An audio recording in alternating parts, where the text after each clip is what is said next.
Oh, hello there. Yes, well, I made it to Thursday.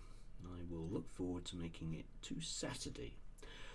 Anyway, yesterday was one of those very odd days when there's a vast amount of apocalyptic movement in government, and yet there is seemingly silence about it. You can kind of understand that vast things are happening, but very little is really being said about it.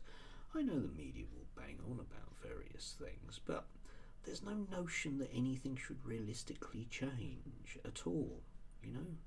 Even with sort of COVID inquiries, it's kind of like, yeah, well, that kind of happens. Never mind.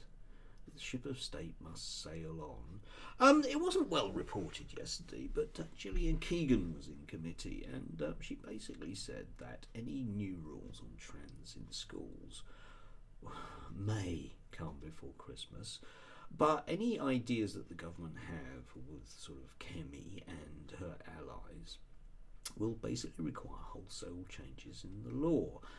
And one doesn't need to think of many countries beginning with R to see why that will inevitably lead to a bad situation all round, probably worse than it is at the moment. But for all its shouting about the need for guidance, that is exactly what it'll be. This new stuff that will come out will simply make suggestions to schools. So rather than, you remember, if you recall, I know just from a day or a week or less than a month ago that the government was saying, well, we must have definitive rules to protect head teachers. It's disgusting that teachers won't know what to do.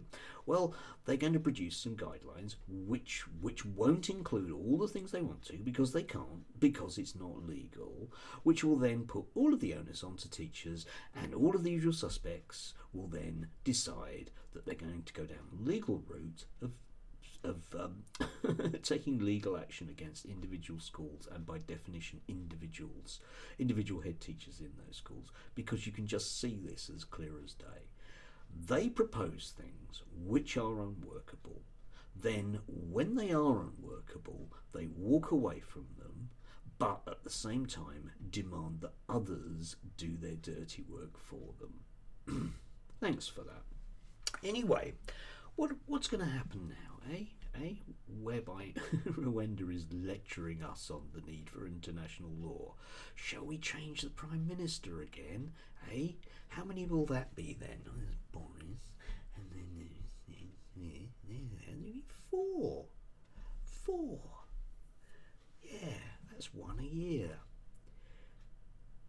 It might, to the barely initiated, see that might not be such a good idea, might not be democratic, and might eventually suggest to the establishment that all of this unworkable stuff that poor, unfortunate, sensible people have been saying has been unworkable and will continue to be unworkable for decades now is in fact unworkable.